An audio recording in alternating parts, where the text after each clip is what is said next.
Hello बच्चों।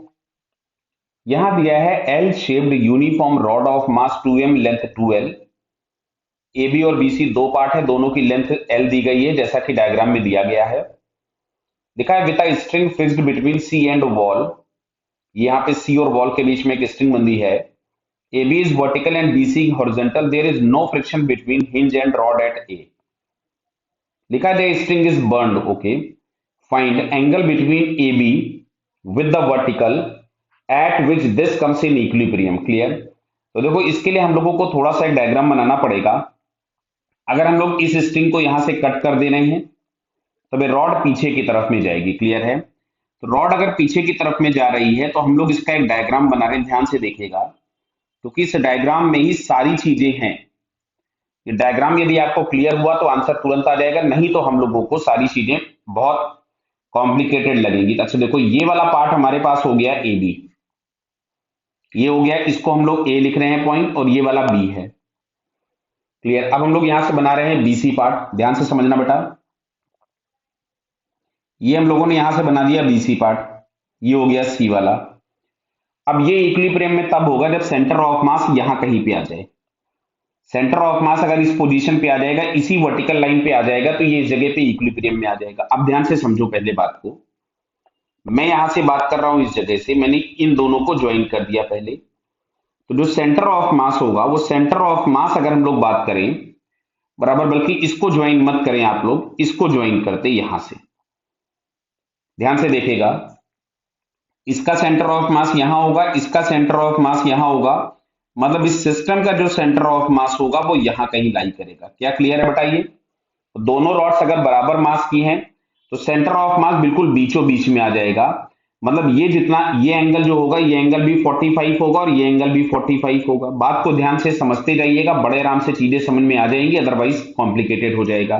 ठीक है। अब अच्छा बताओ, जैसे ये डिस्टेंस जो हम लोगों के पास सेंटर ऑफ मास की आ रही है यहां से, ध्यान से देखिएगा।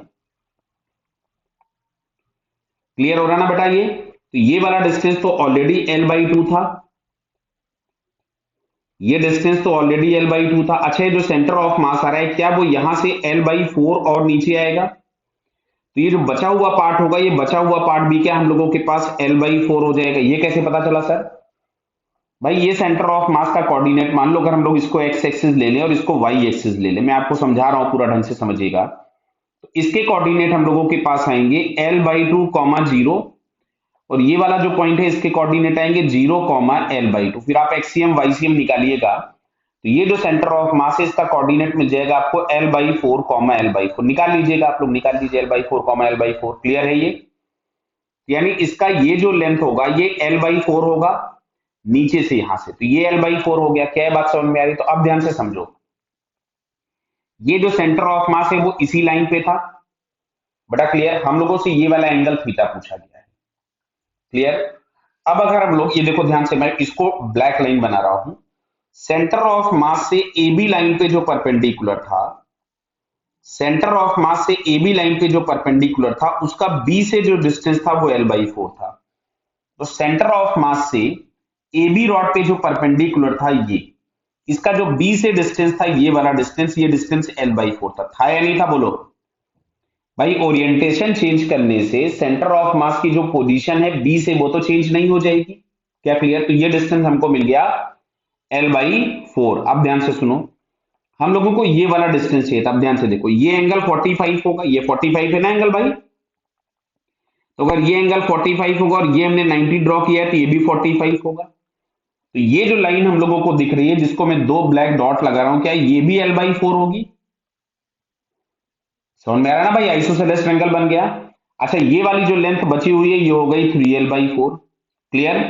जिसको मैं चलिए ब्लू कलर से दिखा देता हूं, ये मैं ब्लू कलर से जिस लाइन को कर रहा हूं ये 3L/4 हो गई। तो अब अगर मैं इस ट्रायंगल में tan थीटा यूज करूं, ध्यान से देखना बेटा, इस ट्रायंगल में अगर मैं tan थीटा यूज करूं तो tan theta is equal to perpendicular upon base लिखना पसंद करेंगे क्या आप? बोलिए। तो फाइनली आपको ये मिलेगा 1/3। तो थीटा इज इक्वल टू आपके पास आ जाएगा tan इनवर्स ऑफ 1/3। बेटा क्लियर हुआ? तो ये हम लोगों को यहाँ पे फर्स्ट ऑप्शन में दिया है, तो इसका फर्स्ट आंसर करेक्ट हो जाएगा। क्लियर। तो हम लोगों को सबसे पहले इसकी ज्योमेट्री, डायग्राम, कोऑर्डिनेट सारे समझ में आए होंगे।